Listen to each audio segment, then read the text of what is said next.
Hello, family. Hi, it's Ishita. Let's get right into today's post, which is about how to get the gremlins out of your head, your mind. What are gremlins? Well, gremlins are those things that look cute and they kind of make you like comfortable. Well, actually, what are gremlins first and foremost? They're those cute little things from that movie Gremlins.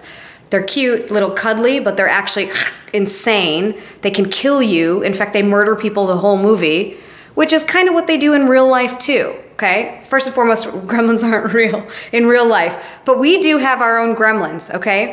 Gremlins for us are the things that are in our minds and our psyches that they do murder us, okay? That sounds so dramatic and insane. Sometimes I don't know what's gonna come out of my mouth here, but really gremlins are the beliefs that we have, like running through our lives on a day-to-day basis that we're not always either sure are there, or B, we know they're there, and sometimes we just exist with them, or like they are there and they really do weigh heavily on us, okay? I'll give you an example. The reason this post even exists is because a couple weeks ago, I was talking to my own coach about this one particular gremlin.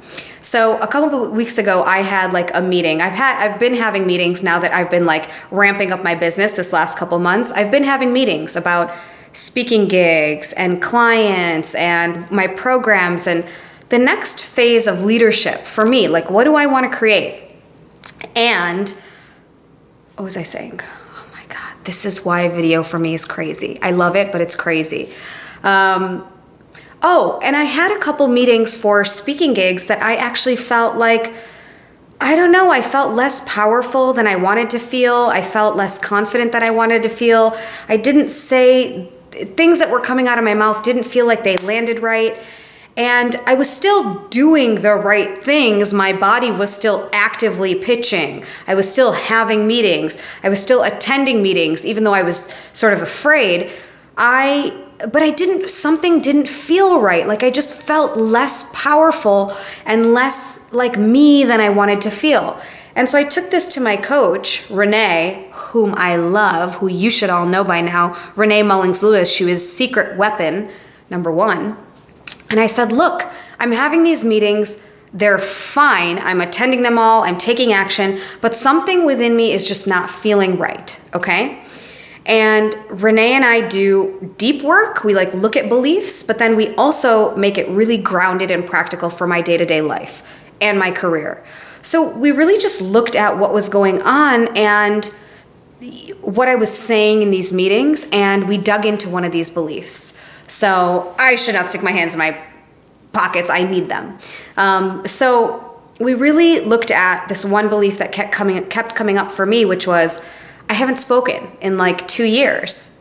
And that's because when I moved from New York City to Detroit, really what I ended up doing was I partly slowed my business down, but I ended up taking on a lot of things that I had to look at in Detroit, like figuring out a way to sort of take care of my parents and helping my mom launch her private practice and take it from a struggling practice to a thriving practice, which is literally a full-time job. And so while I was still running my business, I was also doing all this other stuff. And so I didn't speak. Like I made an intentional choice to not speak, and I was just focused on other things. And so I said to her, I haven't spoken in 2 years and I'm feeling a little bit like weird about that. And so we dug in. I'm going to read you my notes because it's very important to be able to read you this stuff. So I feel like I'm a self-aware person, and I knew this feeling of me not feeling in integrity, of like not speaking for almost 2 years and trying to pitch for these speaking gigs and having these meetings. Something was up there. So we dug into this belief of, well, why does it matter? Okay, I kept saying I haven't spoken in 2 years, and that was the thing that was making me feel like less than or bad. And what Renee and I discovered together was that what type of a person like says they haven't spoken for 2 years and feels bad about that, okay? Like what kind of a person does that make you if you haven't spoken in 2 years? And I said to her, this is important to tell you.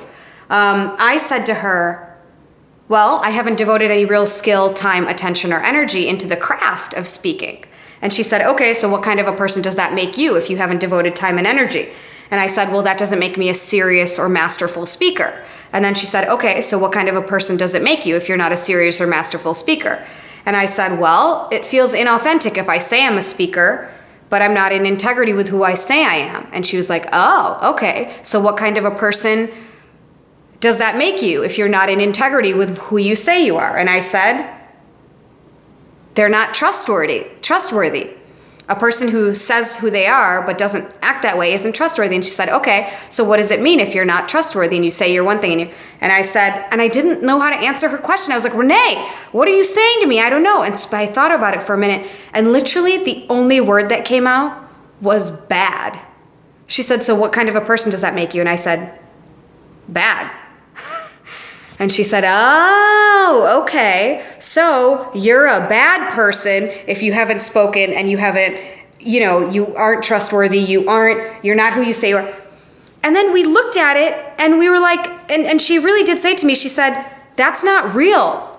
She said, it's not real. That's literally a story I've concocted, that I'm not trustworthy, that I'm a bad person, that I'm not in integrity with who I say I am. That's not real. What's real is I haven't spoken in 2 years. What's real is I haven't spoken in 2 years. What's real is I was getting trained and developed in running a full-scale business with 6 employees and learning marketing and operations and hiring and firing and training employees and running my business and being trained and developed in so many other things. That's what's real. And and what we practiced was, no, I am a speaker. I was born to speak. I know that about myself. I love speaking. I love being on stage. I've loved it since I was young. And I throw myself on stage. I feel most alive when I am speaking. That's it. There's something inside of me. And it just so happens that I didn't speak for 2 years, and now I want to speak, and now I have something to say.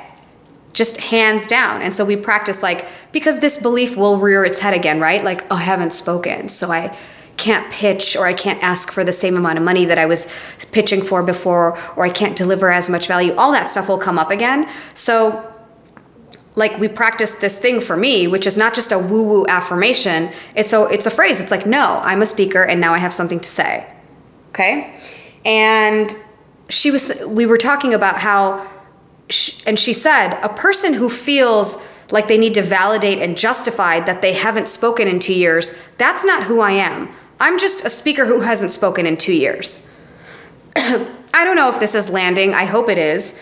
And also, I'm not behind the game. I'm not behind the 8 ball. I'm not behind anything. I'm here now. I have something to say. And if anything, I'm more worthy and more valuable, and I have more to offer because of the training and the development that I've had in the last 2 years in really insane business areas. The business acumen that I have now is going to be worth more. And so this gremlin, my gremlin, back to gremlins, come on, Ishita, bring it full circle.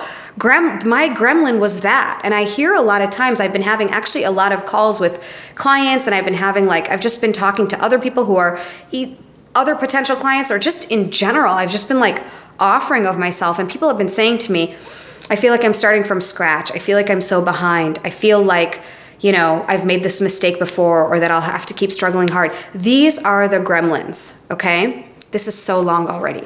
These are the gremlins.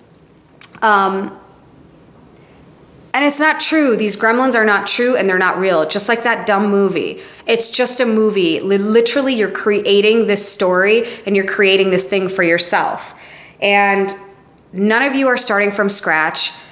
All of you have way more to offer because of this period of time that you've taken off, or this transition period, or you went into a different industry. You have more to offer. You don't have to rationalize your skill set or rationalize your disparate threads of life. I used to feel like I had to rationalize them before I realized the gold that was in every single move I made that contributed to my next phase. And that's just how it is. That's what's real. You have more to offer now. So get these effing gremlins out of here. Just get them out. And I'll give you the process that Renee and I went through. Let me show you. Okay, so first, here's the process. Number 1, ask yourself what's making you uncomfortable, okay, with the current situation you're in. Do you just want to move faster? Like, are you not moving fast enough for yourself because you don't know how? Or are you not moving fast enough because you're trying certain things and it's not working? Or are you just feeling like you're not as free or powerful in your interactions? That was mine. That was my thing that I was feeling. I was taking all this action. I was having momentum. Things were manifesting, but I wasn't feeling right.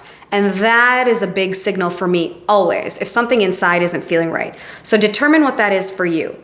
Number 2, get help. If I would have not talked to Renee about this and just la-di-da gone on my merry way, guaranteed 100% this gremlin would be here and I would not be getting that speaking gig that I got and developing these meetings and having these partnerships develop. None of that would happen. I would just be too stuck in my own head. Sitting alone with your own thoughts, circling around is not productive. Like, we've tried it. I tried that for years. I still try it all the time and it just doesn't work.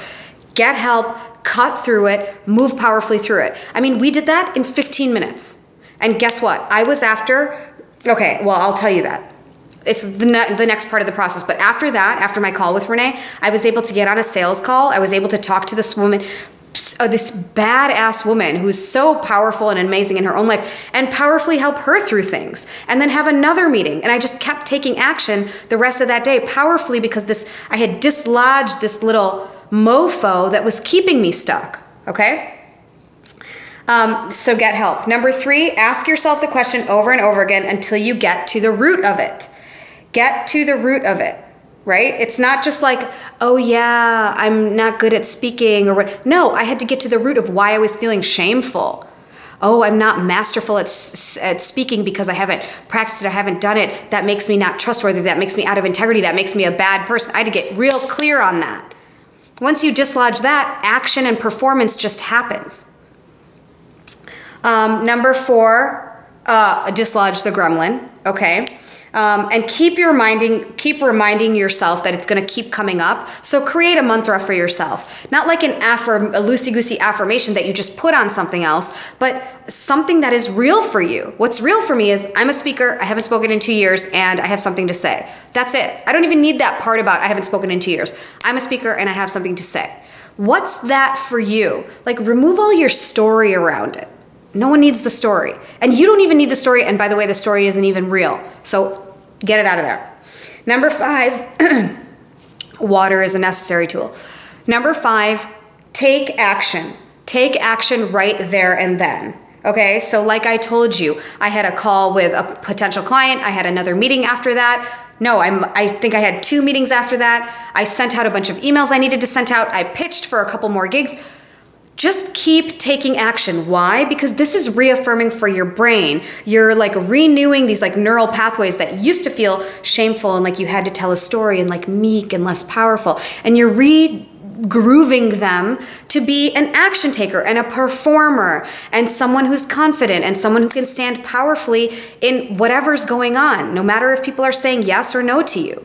Keep taking action all day long. It's going to remind you who you are, and you need that external action to partner with this new mantra or this phrase that you're giving yourself. This just won't work. You have to actually do. So stop sitting on it. Just stop sitting on the affirmation itself. You got to go and do. And it's just going to make you feel like a rock star. You're just going to feel so good. Oh, number 6. Keep taking as much action as you can. I thought it was important enough to put it twice, 5 and 6. And it is. It's as important to put it another 10 times. Okay, so this is so long, but anyway, I hope you take this on today. In fact, I invite you to take this on today powerfully for yourself. Identify your gremlin. Ask yourself this question over and over again. What is at the root and who am I if X, okay? Keep asking yourself the question. When you identify your gremlin and you dislodge it, take as much action as possible. So if you like this video or it's helpful for two, like it, subscribe below. I put out videos once a week, or sometimes if I'm delinquent once every couple weeks. And obviously, if you're going through this, someone else is too. I shouldn't have to remind you, but I will every single time. You have loved ones and family and friends who are going through the same thing. No one's raising their hand and saying, yes, I'm going through that. Help them. If this helps you, send it to them. If not, don't send it to them. But if it does help you, pass it forward, okay? This information needs to disseminate. The reason I'm so crazy like this on video is because when things help me, I cannot help but keep talking to you for 20 minutes. I cannot help it. You gotta just pass it on to your people. Be the person who helps and shares this information, even if people roll their eyes at you, whatever. Just keep helping and keep passing it forward. It's important for you to become that leader in your life, okay? So, thank you for watching all of this. If you have watched all 15 minutes, you are a champion. Thank you for watching, and until next time, peace.